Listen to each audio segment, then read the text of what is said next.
네, 오늘 윤석열 대통령 탄핵 심판 사건 8차 변론기일에 조태용 국정원장 등 3명의 증인들이 출석을 했습니다.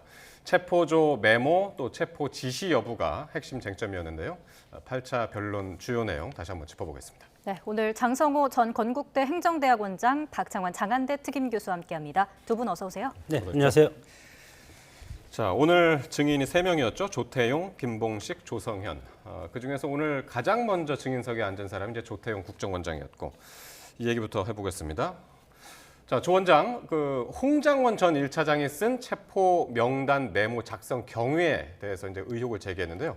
발언 어떻게 했는지 한번 듣고 오겠습니다. 지난주 헌재 홍장원 차장의 증언이 있은 다음에 원장의 공관입니다. 관저입니다. 원장 공관 앞에서 썼다는 얘기도 제가 처음 들었고, 특히 보좌관한테 다시 쓰게 만들었다는 얘기도 처음 들었기 때문에 그 헌재 증언 이후에 사실 파악을 해봤습니다. 사실 확인을 해봤더니 사실관계가 달랐습니다.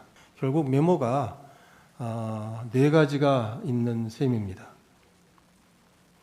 그래서 그렇게 되면은 홍장원 차장이 이게 좀 굉장히 중요한 일이라고 저도 헌재 기록을 보니까 지난 화요일에 아주 구체적으로 설명을 했는데 그 내용의 뼈대가 사실과 다른 겁니다.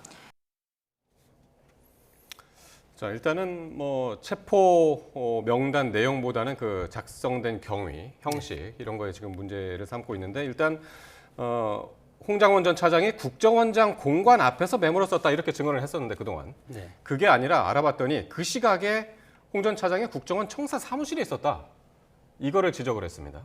네, 어떻게 들으셨나요? 지금 조태용 국정원장이기 때문에 네. 홍장원 전 1처장은 지금 사직을 한 상태이기 때문에 그 안에 들어갈 수가 없지 않습니까? 그래서 원장의 입장에서 경내에 있는 CCTV를 다 이제 점검할 수가 있는 그런 상황에서 홍장원 전 1처장의 그런 어떤 그동안의 진술 내용을 증언 내용을 검토를 해보고 그 시간에 어디에 있는가 그러면 CCTV를 보면 정확하게 알 수 있지 않겠습니까?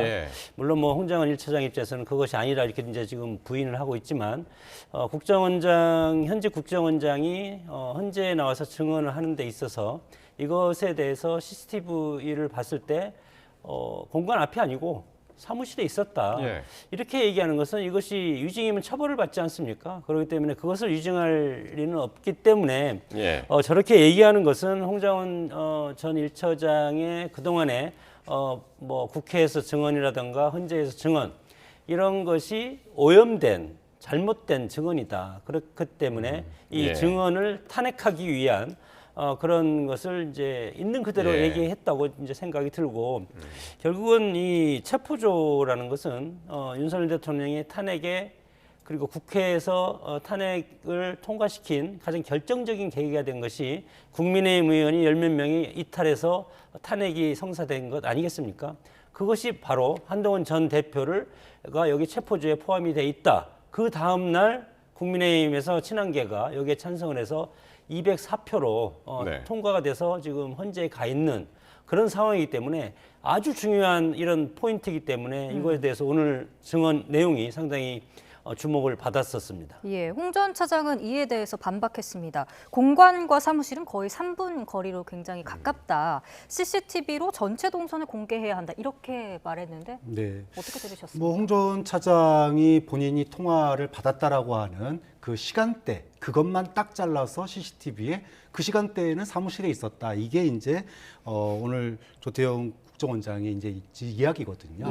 그런데 이제 홍장원 전 차장은 전체 버전, 그러니까 그때 그 시간에 사무실에 있었다라고 그랬는데 그럼 그 앞과 그 뒤를 갖다가 봐라. 그러면은 소위 말해서 CCTV 영상의 그 앞뒤를 다 보면은 내가 앞에 나가서 통화하고 있는 내용을 볼 수 있을 것이다. 이렇게 주장을 하고 있는 거예요. 그렇기 때문에 이거는 확인이 이렇게 어려운 상황은 아닙니다.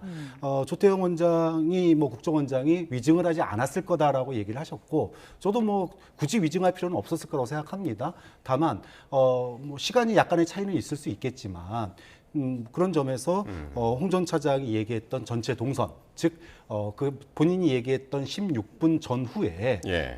공간 앞에 있었는지 이 부분을 확인하면 뭐 쉽게 확인할 수 있는 내용이고요. 예. 뭐 중요한 것은 뭐 형식 그 당시에 위치가 어디 있느냐 이런 것도 중요합니다. 물론 뭐 정황상의 그런 상황을 알아야 되니까. 그런데 중요한 것은 방첩사에서 여인정 사령관이 방첩사 직원에게 내려보낸 체포 명단과 예.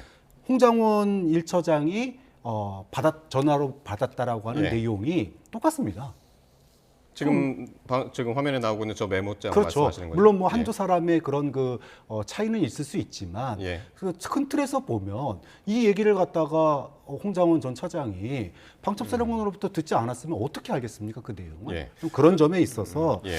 지금의 이런 그 작성 시간 그 시간에 어디 있었느냐 예. 이 부분은 뭐 CCTV 확인하면 나올 문제고 중요한 건 그 내용이 정말로 방첩사로부터 들은 거냐 이 부분을 확인해야 되는데 그 얘기는 또 쏙 빼놓고 얘기를 안 해요. 그래서 그 내용과 관련해서도 오늘 뭐라고 했냐면 조태용 원장이 그동안 홍장원 전 차장이 메모가 2가지라고 그랬는데 이게 총 4개다.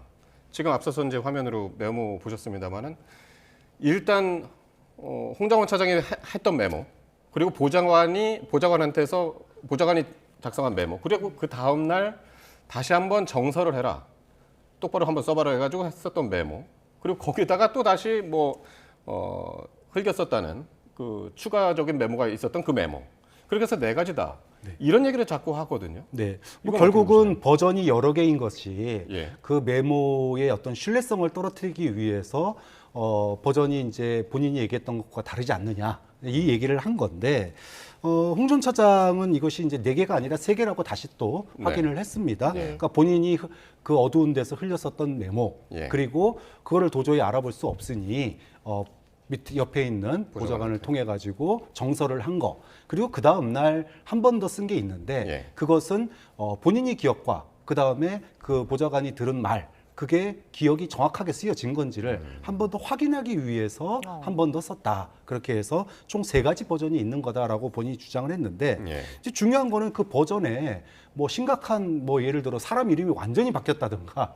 이런 내용은 없거든요. 없기 때문에 이 버전이 뭐 3개인지 4개인지가 뭐 결국 쓴 거 그 문제는 조태영 원장이 오늘 확인한 내용은 보좌관을 통해서 정서했다라고 하는 건 사실 확인을 해줬어요. 예, 예. 그 얘기는 뭐냐 하면 보좌관이 그 시간에 계엄 당일날 어쨌든 홍장원 전 차장에게 이야기를 듣고 그 자리에서 썼다는 거 아닙니까? 그 사실을 확인한 거기 때문에 그 메모 자체가 어디서 지어낸 소설이 아니라 실제로 통화하고 그 옆에서 흘려쓴 거를 갖다가 본인이 이 흘려쓴 내용을 다시 한번 정서를 했다. 이 부분은 명확하기 때문에 메모 내용에 문제가 없다라면은 뭐 이것이 이렇게 크게 문제될 문제는 아니라고 보는 거죠. 예.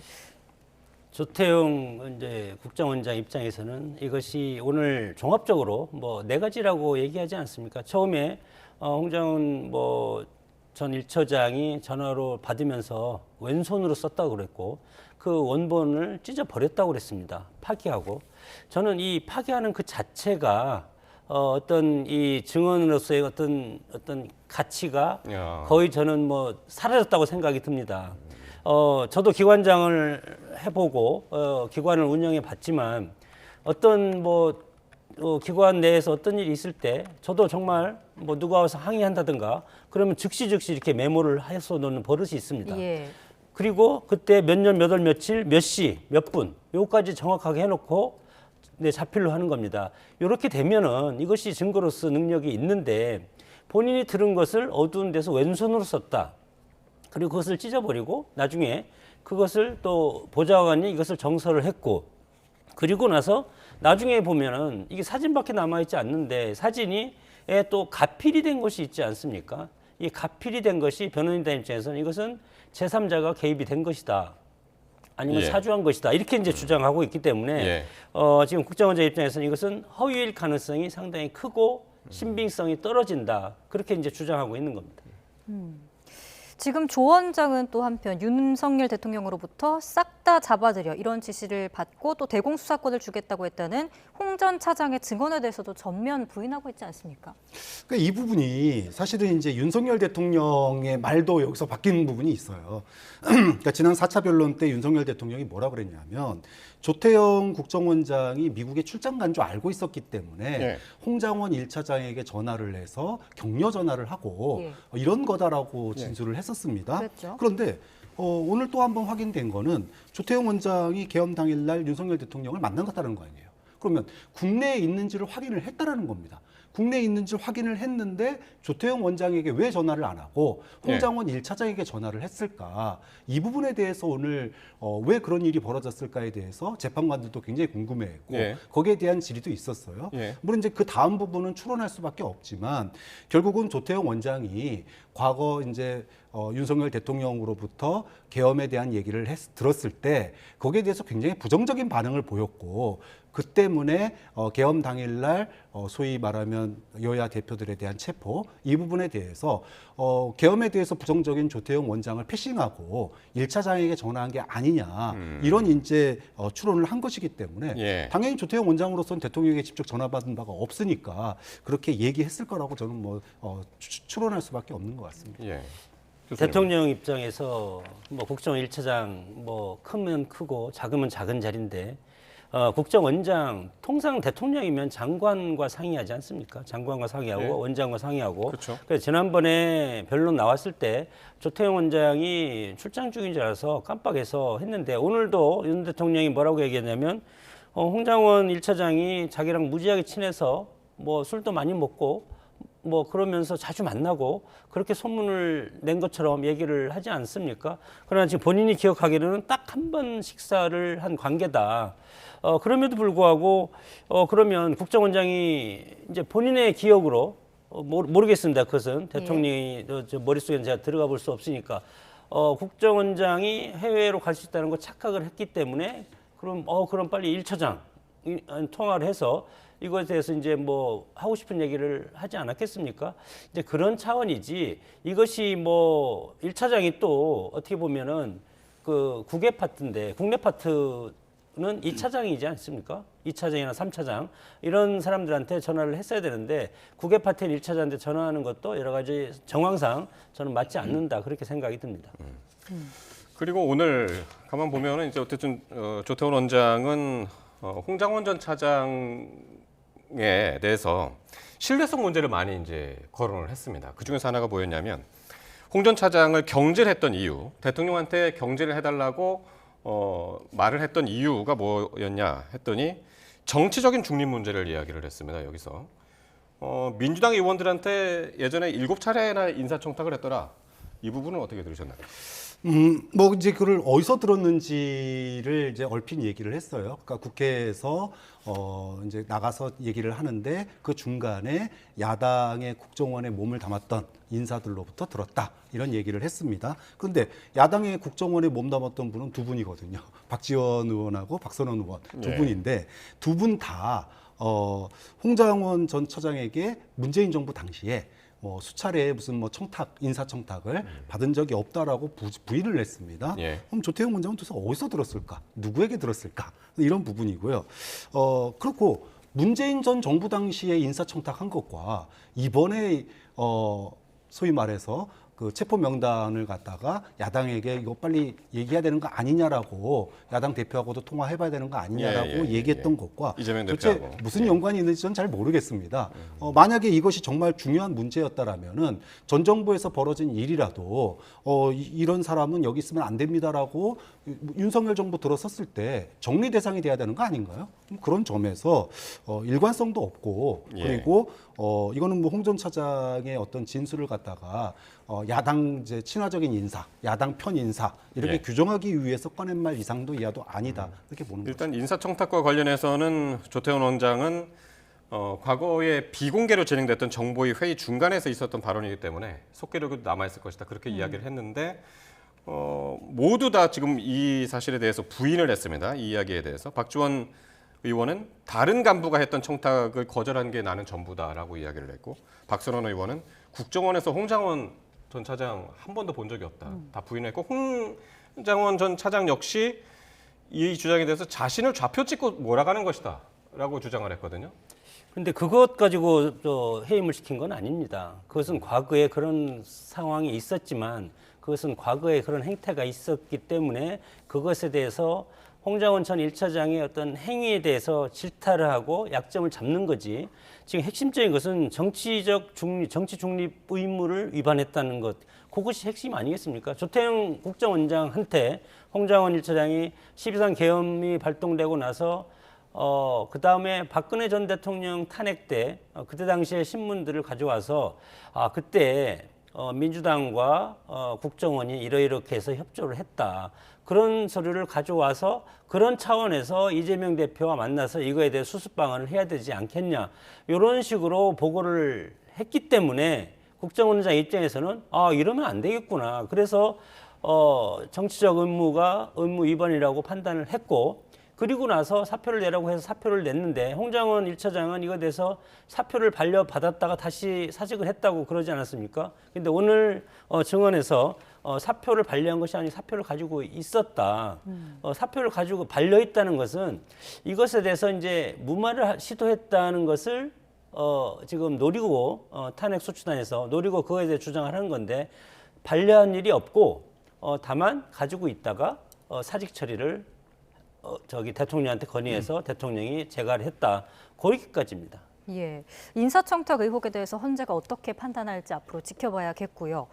또 하나가 있습니다. 홍 전 차장으로부터 이재명, 한동훈을 잡으러 다닐 것 같다는 말을 들었다. 이런 증인도 눈길을 끌었어요. 그러니까 홍 전 차장이 그동안에 이제 헌재에 나와서도 그렇고 국회에 나와서도 그렇고 국정원장에게 이제 그 윤석열 대통령과의 통화 내용을 보고를 했다. 이렇게 얘기를 했는데 오늘 조태영 원장은 방첩사 얘기는 없었고 예. 이재명, 한동훈을 잡으러 다닐 것 같다. 그러니까 이런 지나가는 말로 그럼 누가 잡으러 다니냐? 그렇죠. 근데 그 주체가 없었다는 거죠. 그렇죠. 그러니까 그런 예. 주체에 대해서 국정원장이 여야 대표를 갖다가 체포하러 국정원 1차장이 다닌다는데 이거에 대해서 어떻게 내일 얘기하자라고 얘기할 수가 있습니까? 이게 이해가 안 되는 얘기예요. 내가 국정원장이었다라면은 누구든 그러니까요. 여야 대표 체포하러 다닌다는데 누가 체포하러 다녀? 왜 체포하러 다녀? 이걸 확인하는 게 너무나 당연한 일 아닙니까? 예. 그런데 그거 내일 얘기하시죠 이렇게 얘기를 했다는 거예요. 그러면은 이게 과연 앞뒤가 맞는 얘기냐? 그런 점에서 조태영 국정원장이 홍 전 차장의 보고를 갖다가 뭐 얼핏 지나가는 얘기로 그런 거 한 것 같기는 한데 예. 뭐 주어도 없었고 뭐 그래서 별로 이렇게 신빙성 있게 듣지 않았다 뭐 이런 얘기를 하고 그래서 싶은 것 예전에 같은데 홍장원 전 차장이 국회에서 얘기할 때 조태용 원장이 들으면서 내일 얘기하자고 하면서 이 이야기 자체를 좀 회피하는 것 같았다. 그렇게 이야기를 했었거든요. 국회에서는. 왜냐하면 네. 지금 국정원 지금 실태를 보면은 간첩 잡는 거지 않습니까? 국내 정치 할 수 없습니다. 어떻게 체포를 합니까? 체포 능력도 없고 법적으로도 할 수가 없는 겁니다. 네. 국정원은 그야말로 뭐 중국이라든가 대국 스파이나 북한 간첩이나 이런 사람들을 경찰과 같이 협조해서 잡는 그런 기구지. 과거처럼 국내 정치에 개입하는 국내 파트가 있습니까? 예. 없기 때문에 그리고 체포도 없습니다. 체포를 지원을 어떻게 합니까?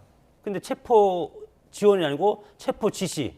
지원도 빼가지고 헌법재판관한테 지적을 받은 게 홍장원 1차장 메모에서 예. 지적하는 거 아닙니까? 국정원장 입장에서는 계엄령이 발동하고 그러면 과거 뭐 전두환 씨 때처럼 쿠데타가 일어날 때 보면은 정치인 다 체포당하고 그리고 5.16 때도 마찬가지고 79년도 12.12 때도 마찬가지로 정치인 다 체포하고 국회 해산하고 다 하지 않았습니까? 예. 그런 차원에서 상상력으로 봤을 때 지금 국정원장 입장에서는 우리가 뭐 정치에 일정을 개입할 수도 없고 우리가 무슨 능력으로 권한받기 일을 하냐. 그러니까 그것은 그런 경찰이라든가 얘기를 왜 안 했을까요, 그러면? 그러니까 천천히 하자고 그런 거죠. 이제 상황을 보고. 그리고 그것은 예. 일단은 국정원장 입장에서는 돌아가는 상황을 오늘 얘기는 본인의 성격이라고 그랬던 것 같더군요. 그러니까 그게 이제 성격이라든가 뭐 국정원의 현재 위치라든가 그렇게 이제 판단할 수밖에 없는 거라고 생각이 듭니다. 예. 이런 가운데 조 원장은 또 계엄 전날 김 여사와 문자를 주고받고 또 성일종 의원과 통화한 사실을 인정은 했습니다. 다만 내용은 기억나지 않는다고 말했어요. 그러니까 조태영 원장이 선택적으로 본인이 듣고 본 이야기를 선택적으로 골라서 얘기하고 있다는 게 여기서 드러나는 거예요. 즉 윤석열 대통령이나 지금 여당에 불리한 거는 얘기를 하지 않고 뭔가 조금 홍장원 전 1차장이 얘기했던 것 중에 사실과 조금 다른 부분들 이거는 굉장히 크게 이제 부풀려서 얘기를 하고 있다고 보는 게 김건희 여사하고 국정원장하고 대화할 일이 뭐가 있습니까? 그런데 그것도 본인 스스로가 유례없는 일이라고 그랬어요. 별로 드문 일이라고 그랬습니다. 예. 그런데 뭔 얘기를 했는지 기억이 안 난다고요? 예. 아니 대통령 영부인하고 통화 딱 한 번밖에 안 했는데 카톡 한 번밖에 주고받지 않았는데 그게 뭔 내용인지 모른다고 얘기하는 사람, 그런 기억력 가진 사람이 국정원장 할 수 있습니까? 예. 두 번째, 지금 박선원 그 정보위 간사, 야당 간사하고 통화하고 그걸 갖다가 내통이라고 얘기를 했습니다. 야당과 한편 먹고 짠 거 아니냐 이렇게 주장하고 있는데, 정작 국정원장은 여당의 성일종 의원하고 통화를 했대요. 또 김 여사하고 통화를 했대요. 그러면 국정원장은 야당 국회의원하고 통화해도 되고 여당 국회의원하고 통화해도 되고, 홍장원 1차장은 정보위 간사입니다. 예. 정보위 간사하고 통화한 거 가지고 문제 삼는다? 이거야말로 논리 모순이죠. 예. 예. 선택적 기억이다. 뭐 어떻게 선택적 보셨어요? 기억일 수도 예. 있고 특별한 무슨 안부일 수도 있고 특별한 것이 아니기 때문에 기억을 못하는 것 아닐까요? 근데 그 기억을 어떻게 끄집어냅니까? 기억이 안 난다고 하는데. 그러면 우리가 지금 법에서 공판 중심주의고 적법 절차 원칙이 있지 않습니까? 법원에서는 공판 중심주의라는 것은 법원에서 증인들이 증언하는 것만을 가지고 판사가 판결을 하는 것이 헌법재판소의 적법 절차 원칙입니다. 예. 그러나 검찰에서 이거에 대해서 조사를 할 때 너 이렇게 했지 하면서 적으면서도 이것이 과잉적으로 적는 것이 수사 과정에서 많이 있지 않습니까? 그렇기 때문에 판사 앞에 가서 공판 중심주의로 해서 재판을 할 때 판사 앞에 가서 사실은 검찰 앞에서는 그렇게 했지만 난 사실은 그것이 아니다. 예. 그렇게 얘기할 수도 있고 알겠습니다. 기억도 바뀔 수 있기 때문에 그것에 대해서는 국정원장이 얘기 안 하면 우리가 상상할 필요가 없는 것 예. 아닙니까? 오늘 증인 3명인데 지금 조금 저희가 좀 늦은 것 같아서 좀 빨리 진행하도록 하겠습니다. 오늘 두 번째 증인이 김봉식 전 서울경찰청장이었었는데요. 윤 대통령으로부터 체포나 국회 봉쇄 지시는 없었다라고 증언을 했습니다. 관련 발언 들어보시겠습니다. 삼청동 안가에서 대통령이 증인과 조지호 청장에게 경찰이 질서 유지 잘해달라라는 말 외에 국회 출입을 전면 차단 내지 봉쇄하라, 국회의원의 출입을 막아라라고 지시한 적 없으시죠? 예, 대통령이 증인과 조지호 청장에게 국회의원 등 주요 인사를 체포하라라고 지시한 적 있습니까? 예, 그런 사실 없습니다. 다만 그때 A4 문건 한 장 받으셨죠? 예, 거기에도 첫 줄에 2200 국회, 그러니까 22시 국회라는 문건도 기억은 나시죠? 전체적으로 기억이 나지 않고 제가 좀 정확하게 기억이 나는 것은 2200 국회, 아마 그 네, 부분이 제일 앞에 있었기 때문에 기억이 납니다. 대체로 대통령 측 대리인단이 질문을 했고 거기에 대해서 이제 수긍하는 그런 답변들이 이제 오늘 좀 많이 보였습니다. 네. 네. 뭐 김봉식 전 서울청장 같은 경우에는 본인이 이제 특별하게 뭐 체포라든지 봉쇄라든지 이런 얘기 들은 적 없다. 네. 이 얘기를 뭐 담담하게 했고, 오히려 윤석열 대통령에게 뭐 질서 유지 잘했다, 그런 얘기 전화까지 받았다고 그러게요. 그러거든요. 예. 그런데 윤석열 대통령으로부터 격려 전화를 받은 게 이 김봉식 서울청장뿐만이 아닙니다.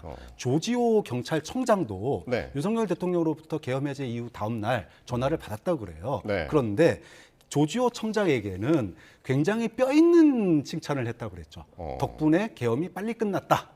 당신 때문에. 예. 그러니까 니들이 똑바로 했으면 잘 됐을 텐데 니들이 똑바로 안 해서 그렇다는 느낌을 받았다라고 얘기를 했어요. 그리고 서울청장 위에가 이제 경찰청장 아니겠습니까? 오늘 나오지는 않았지만 조지호 청장 같은 경우에 윤석열 대통령으로부터 직접 전화를 받아서 뭐 하고 있냐? 국회의원 빨리 체포해라.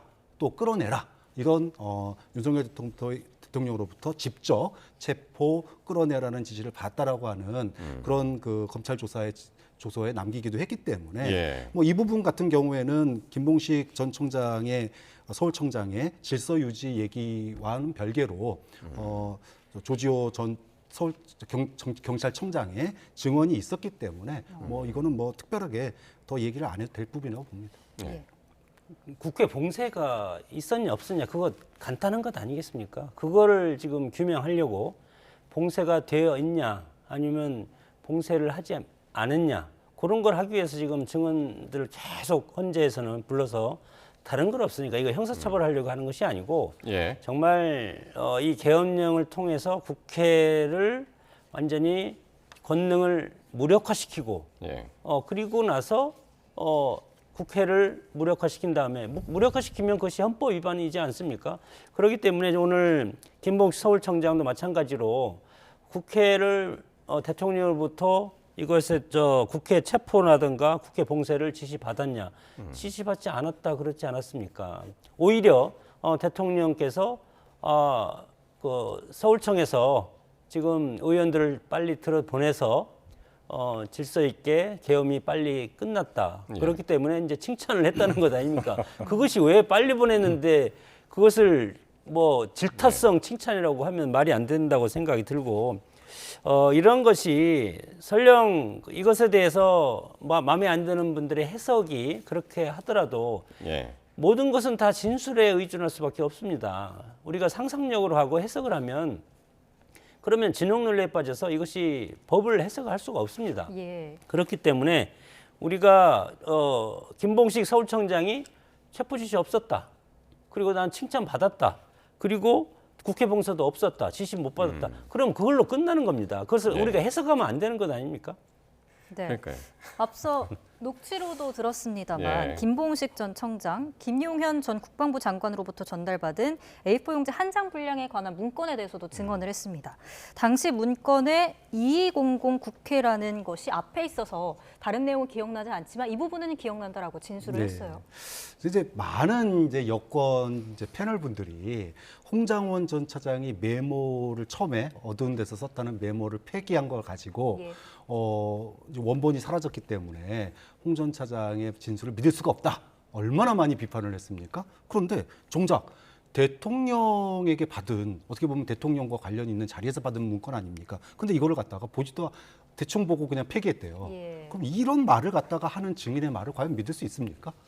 홍장원 메모를 폐기한 홍장원 1처장의 말은 신뢰 못하고 똑같이 대통령이 준 참고 자료를 갖다가 폐기한 김봉식 서울청장의 전 청장의 발언은 믿을 예. 수 있다라고 얘기하는 근거가 뭔지 모르겠고 두 번째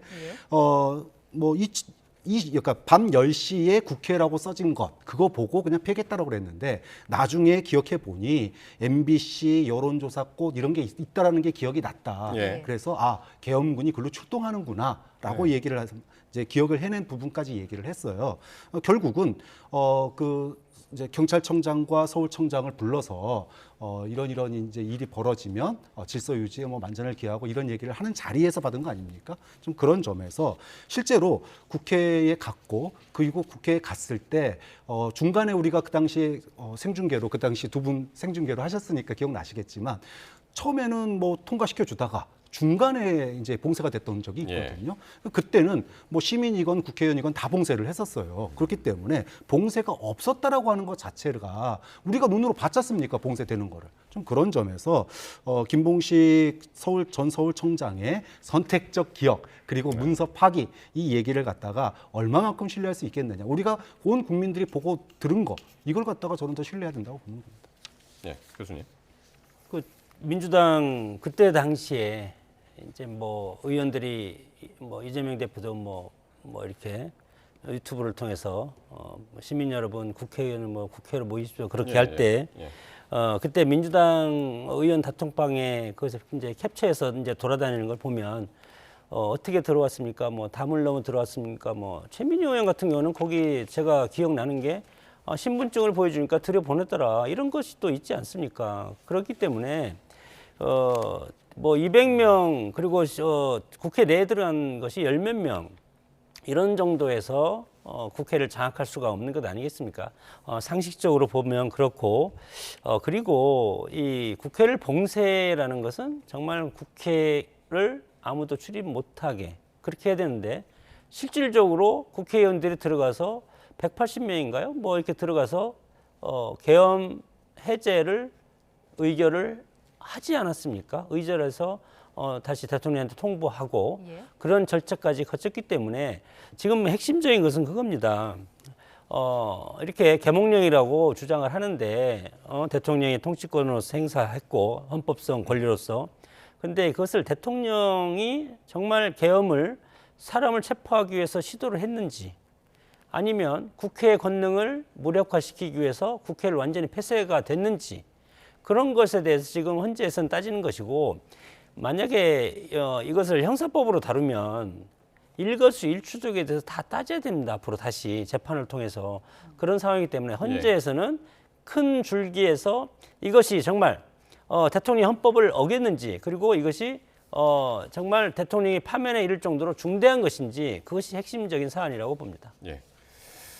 그리고 오늘 세 번째 증인이 조성현 수방사 제1경비단장이었습니다. 앞서서 이제 두 증인과는 조금 확연히 다른 그런 증언을 했는데요. 어떻게 이야기를 했는지 한번 들어보시겠습니다. 증인은 00시 31분경부터 01시 사이에 수방사령관으로부터 국회 본청 내부로 진입해서 국회의원들을 외부로 끌어내라는 지시를 받은 사실이 있습니까? 00시 한 45분 어간인데 그렇게 임무를 부여받았고 여러 가지 과정을 통해서 그 임무는 변경되었습니다. 그러니까 정확하게 워딩이 본청 안으로 들어가라, 국회의원을 끌어내라 이렇게 했단 말입니까? 그렇습니다. 내부로 들어가서 의원들을 끌어내라.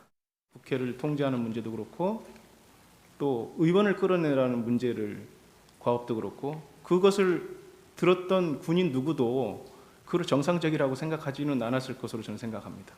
예, 조성현 단장은 헌재가 직접 채택한 증인 아니겠습니까? 이진우 사령관으로부터 국회의원 끌어내라 이런 취지의 지시를 받았다 이렇게 주장을 했어요. 네, 그러니까 내란 주요 종사자들이 검찰 조서에서 얘기한 것과 실제로 헌법재판소에서 얘기한 게 많이 다릅니다. 예. 자, 그러다 보니까 그러면은 실체적으로 그럼 무슨 일이 있었는지는 당시에 국회에 출동했던 그런 그 실질적인 그 실무자들. 이 실무자들에게 얘기를 들어봐야 되는 거고 그동안에 체포해라, 끌어내라 이런 거를 갖다가 들었던 그 증언들이 굉장히 많았는데 예. 그중에서 수방사 제1경비단장 이분이 끌어내라라고 하는 직접적인 명령을 받은 분으로 이제 지목이 되어 왔거든요. 예. 그래서 이분이 오늘 이제 진술을 한 건데 결국은 헌법재판소가 위에서 말을 어떻게든지 간에 그래서 국회를 국헌문란을 할 의도가 있었냐, 목적이 있었냐, 실질적으로 그런 지시가 내려갔냐 이 부분을 갖다 확인한 거거든요. 예. 또 오늘 조성현 1단장의 증언을 통해서 이진우 사령관으로부터 국회의원들 끌어내라. 라고 하는 직접적인 지시를 받았다라고 얘기를 했기 때문에 이진우 사령관이 누구로부터 그런 지시를 받았는지는 잘 모르겠지만 어쨌든 본인은 국회의원들을 끌어내라고 하는 지시를 명확하게 받았고 이 부분이 문제가 있고 또 경내에 그러니까 즉 국회 담장 바깥에는 100여 명이 있었지만 수방사 인력이 안에는 15분밖에 없었는데 어떻게 끌어냅니까? 그래서 다시 이제 한 5분, 10분 있다가 이진우 사령관한테 전화해서 이건 아무리 봐도 아닌 것 같습니다. 이거는 특전사하고 얘기를 해봐야 될 문제 아닙니까? 라고 반려를 요청을 했다라는 거죠. 자, 그런 점에서 이진우 사령관의 국회 국헌문란에 실질적인 지시가 있었고 그렇다면은 당시 계엄과 국헌문란의 목적이 있었기 때문에 실질적인 행위가 있었기 때문에 국헌문란의 목적이 있었고 실체가 있었다라고 하는 점이 오늘 증언을 통해서 밝혀졌고 이것이 헌법재판소 판단에 굉장히 큰 영향을 미칠 거다 이렇게 보는 거죠. 지난번에 이준우 사령관이 나와서 거의 이야기를 안 했습니다. 진술을 거부하거나 제한된다라고 이야기를 해서 사실 오늘 조성현 단장이 바로 그 밑에 있는 조성현 단장이 현장에 있었던 어떻게 이야기하느냐를 이제 상당히 이제 주의 깊게 이제 봤었는데 많은 분들이 요원, 인원, 사람 누구냐 했었는데 어쨌든 오늘 국회의원으로 굉장히 상세하게 그것도 이야기를 했습니다.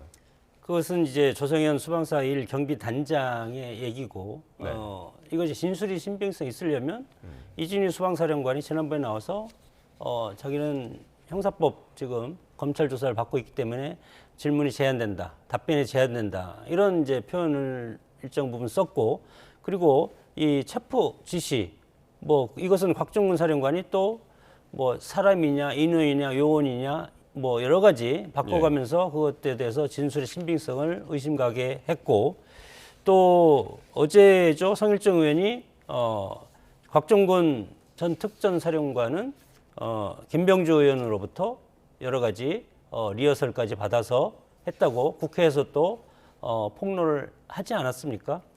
그렇기 때문에 그리고 또 지난번에 칠곡신 달장은 이거에 대해서 체포 지시 없었다고 또 얘기를 했습니다. 같은 수방사에서 이런 상황이기 때문에 그러면 다 지금 진술의 일관성이 흐트러지고 대통령은 지시하지 않았다고 그랬고 수방사령관도 그거에 대해서 얘기하지 않고 일정 부분 또 없었다고 그렇게도 얘기한 것 같고 이렇게 봤을 때 진술이 일관되게 연결이 돼야 되는데 토막토막 끊어져 있습니다.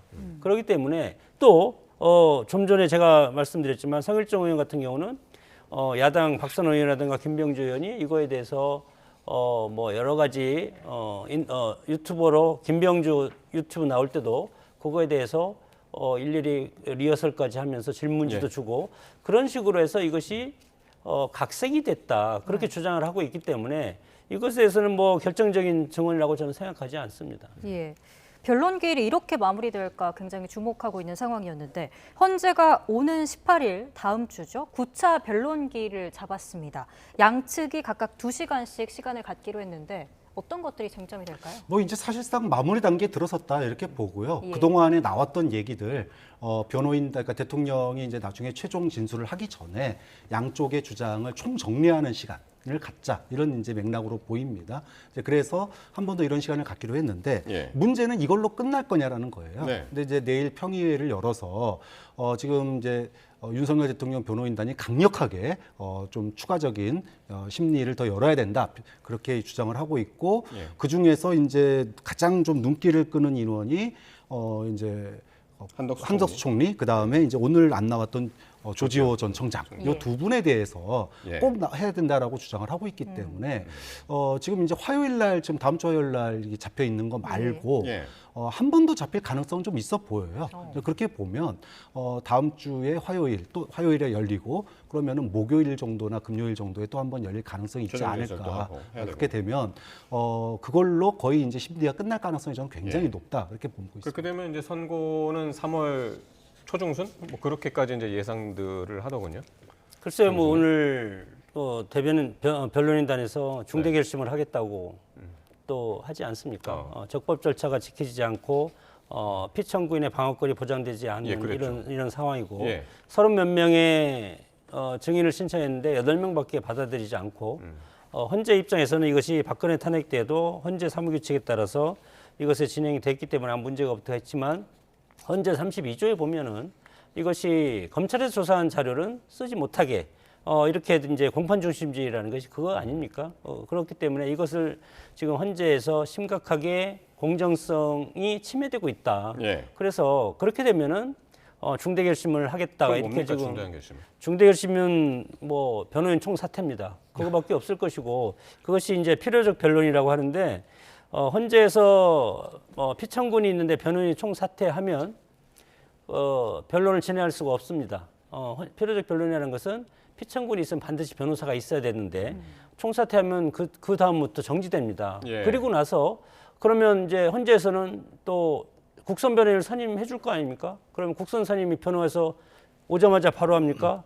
기록을 다 봐야 되지 않겠습니까? 기록을 보고 나서 이제 언제 또 날짜를 하자. 이제 최후 진술하자. 그러면 또 우리가 또 새로운 변호사가 또 들어가지 않겠습니까? 선임. 그러면 또 우리도 그동안 있는 재판 기록을 봐야 되겠다. 시간 달라. 이런 겁니다. 아하. 그렇기 때문에 만만치가 않은 겁니다. 그냥 뭐 무조건 해서 너희들 그러면 중대 결심해. 우리는 그냥 선고할게. 그렇게 되면은 지금 광장에 있는 여론적 제가 최초의 탄핵을 시도할 때 광장의 여론을 과연 우리 정치권이 이것을 다 흡수할 수가 해결할 수가 있을 것인가 좌와 우가 광장에서 극심하게 지금 부딪히고 있지 않습니까? 예, 이런 알겠습니다. 것이 이제 헌재를 향할 텐데 그런 것을 헌재가 다 감당할 수 있을지 그렇기 때문에 충분한 변론 기회를 보장해 줘야 된다고 봅니다. 예. 예. 교수님. 그러니까 윤석열 대통령이나 변호인단의 불복 시도인데 검찰 조서를 증거로 삼은 게 이번이 처음이 아닙니다. 이미 헌법재판소에서 이상민 전 행안부 장관 헌법재판했죠. 심리했잖아요. 탄핵심판. 그리고 검사들도 탄핵심판 이미 진행했지 않습니까? 다 기각을 시켰습니다. 네. 그런데 그 당시에 검찰의 조서를 갖다가 다 증거로 인용을 했어요. 그때 이미 헌법재판소의 판례로 검찰 조사를 갖다가 증거로 사용한 적이 수차례 있는데 이걸 갖다가 이제 와서 증거가 채택이 안 된다라고 얘기하는 것 자체는 예. 논리 모순이고 헌법재판 탄핵에 대한 헌법심판에 대한 불복을 하기 위한 하나의 또 뭐라 그럴까요? 변명에 불과하다 이렇게밖에 평가할 수밖에 없습니다. 근데 이제 대통령이 3분 얘기한다고 해도 문영배 헌법재판장이 그것을 또 제지하고 그런 것들을 보면 일반 국민들이 봤을 때 그것을 공정하다고 보겠습니까? 그래서 물론 이념적 편향성 그것은 이제 양쪽에서 공격하는 것도 있겠지만 그럼에도 불구하고 김명수 전 대법관이 뭐라고 했습니까? 우리 평론가들 많이 얘기하는데 재판은 공정해야 된다. 또 공정해 보여야 된다고 그러지 않습니까? 헌재가 정말 국민을 이런 어떤 판결로서 봉합을 하고 법치주의라는 것은 판결을 통해서 봉합을 시켜야 되는데 판결을 통해서 갈등을 부추기고 더 크게 일으킨다면 이것은 민주주의와 법치주의가 무너졌다고 보기 때문에 예. 공정성을 회복해야 된다고 봅니다. 예, 여기까지 이야기 나눠보도록 하겠습니다. 장성호 전 건국대 행정대학원장, 박창원 장한대 특임교수와 함께했습니다. 말씀 고맙습니다. 고맙습니다.